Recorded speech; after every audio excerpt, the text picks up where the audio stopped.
സ്ത്രീകളെ അപമാനിക്കുന്ന തരത്തിലുള്ള പരാമർശങ്ങൾ നടത്തിയെന്നാരോപിച്ച് പാലക്കാട് എംഎൽഎ രമേശ് പിഷാരടിക്കെതിരെ യുവമോർച്ചയുടെ നേതൃത്വത്തിൽ പാലക്കാട് നഗരത്തിൽ പ്രതിഷേധ പ്രകടനം നടത്തി.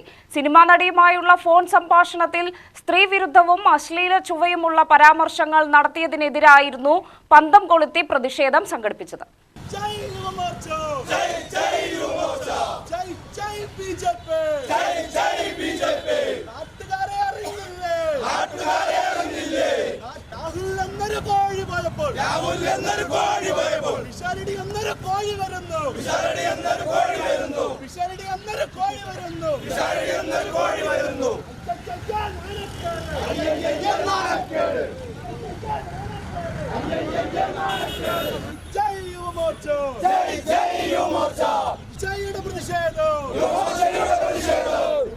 പാലക്കാട് എംഎൽഎയുടെ നടപടി നാടിന് അപമാനകരമാണെന്ന് ആരോപിച്ചായിരുന്നു യുവമോർച്ച പ്രവർത്തകർ പ്രതിഷേധവുമായി രംഗത്തെത്തിയത്. നഗരത്തിലെ വിവിധ ഭാഗങ്ങളിലൂടെ പന്തം കൊളുത്തി നടത്തിയ പ്രതിഷേധ പ്രകടനം 5 വിളക്കിന് സമീപം സമാപിച്ചു. തുടർന്ന് എംഎൽഎയുടെ കോലവും പ്രവർത്തകർ കത്തിച്ചു.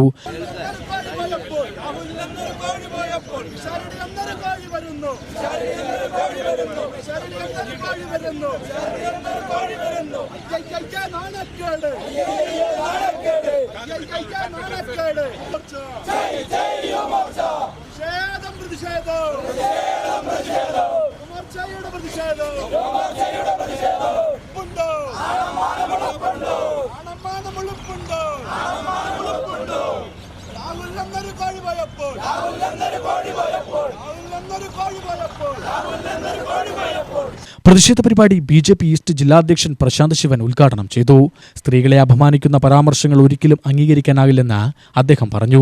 പീഡകരുടെയും സ്ത്രീവിരുദ്ധ സമീപനങ്ങളുടെയും ഷെൽട്ടർ ഹോമായി പാലക്കാടിനെ കോൺഗ്രസ് മാറ്റിയിരിക്കുകയാണെന്നും പൊതുജനങ്ങളോട് കോൺഗ്രസ് പാർട്ടി മാപ്പ് പറയണമെന്നും അദ്ദേഹം ആവശ്യപ്പെട്ടു.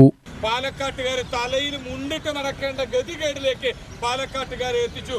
പാലക്കാട് എംഎൽഎയെ കുറിച്ച് ആദ്യത്തെ പരാതി വരുന്നു, രണ്ടാമത്തെ വരുന്നു, മൂന്നാമത്തെ വരുന്നു, അങ്ങനെ തുടർച്ചയായ പരാതികളായി പാലക്കാടിന്റെ എംഎൽഎ ഒളിവിൽ പോകുന്നു. അതിനുശേഷം അറസ്റ്റ്, അങ്ങനെ തുടങ്ങി എത്രയോ സംഭവങ്ങൾ പാലക്കാട് കണ്ടു കഴിഞ്ഞു. അതിനുശേഷം അടുത്ത പാലക്കാട് തെരഞ്ഞെടുപ്പ് വന്നു. നിയമസഭാ തെരഞ്ഞെടുപ്പിന്റെ സമയത്ത് കോൺഗ്രസുകാർ അടുത്തൊരു സ്ഥാനാർത്ഥിയെ കൊണ്ടുവന്നു. അദ്ദേഹം പറഞ്ഞത് ശ്രീ രാഹുൽ മാങ്കൂട്ടത്തിൽ തുടങ്ങിവെച്ച പ്രവർത്തനങ്ങളുടെ പൂർത്തീകരണമാണ് ഞാൻ ചെയ്യാൻ പോകുന്നതെന്ന് പറഞ്ഞു. പക്ഷേ ഈ വാക്ക് ഇത്രത്തോളം അറം പറ്റുമെന്ന് വിചാരിച്ചില്ല.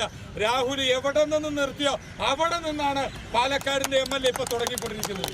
അപ്പൊ ഇത്തരത്തിൽ സ്ത്രീകളെ അപമാനിക്കുന്ന രീതിയിൽ ആദ്യം നമ്പർ 1 മുൻ എംഎൽഎ രാഹുൽ മാങ്കൂട്ടത്തിൽ, നമ്പർ 2 പാലക്കാട് നഗരസഭാ കൗൺസിലർ, ഇന്നും ജാമ്യം കിട്ടിയിട്ടില്ല എന്നാണ് ഞാൻ വിചാരിക്കുന്നത്. ഇന്നും ജാമ്യം കിട്ടിയിട്ടില്ല, ജയിലിൽ കിടക്കുകയാണ്. നഗരസഭാ കൗൺസിലറായിട്ടുള്ള പ്രക്ഷോഭ്. ഇപ്പൊ മൂന്നാമത് പാലക്കാട് നിലവിലെ എംഎൽഎയുടെ ഒരു ഓഡിയോ പുറത്തു വന്നിരിക്കുന്നത്.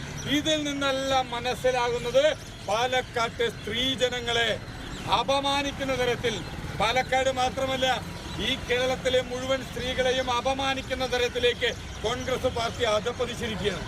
ഇവിടെ കോൺഗ്രസിന്റെ നേതാക്കന്മാരൊക്കെ ഇത്തരത്തിലുള്ള സ്ത്രീപീഡകരായിട്ടുള്ള ആളുകള്, സ്ത്രീകളെ അപമാനിക്കുന്ന ആളുകള്, ഇവർക്കുള്ള ഒരു ഷെൽട്ടറായിട്ട് പാലക്കാട്ടെ കോൺഗ്രസ് പാർട്ടി അധപ്പതിച്ചു പോയിരിക്കുകയാണ്.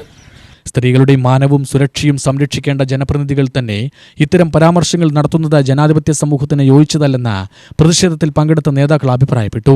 സംഭവത്തിൽ ശക്തമായ നടപടി സ്വീകരിക്കണമെന്നും സ്ത്രീകളെ അപമാനിക്കുന്ന പ്രസ്താവനകൾക്കെതിരെ സമൂഹം ഒന്നിച്ചു നിൽക്കണമെന്നും യുവമോർച്ച നേതാക്കൾ ആവശ്യപ്പെട്ടു. ജില്ലാ ജനറൽ സെക്രട്ടറി കെ ഷിനു അധ്യക്ഷത വഹിച്ചു. യുവമോർച്ച ജില്ലാ സെക്രട്ടറിമാരായ റിതിൻ, ആർ ശ്രേയസ്, ബിജെപി ജില്ലാ vice president C Madhu, Mahila Morcha ജില്ലാ president Kavitha Menon, BJP IT cell convener M Sunil, social media convener Babu Vendakkara എന്നിവർ നേതൃത്വം നൽകി. യുവമോർച്ച ജില്ലാ ജനറൽ സെക്രട്ടറി അജിത് വിജയൻ സ്വാഗതം പറഞ്ഞു. യുവമോർച്ച ജില്ലാ വൈസ് പ്രസിഡന്റ് ജി അജേഷ് നന്ദി രേഖപ്പെടുത്തി. UTV news Palakkad.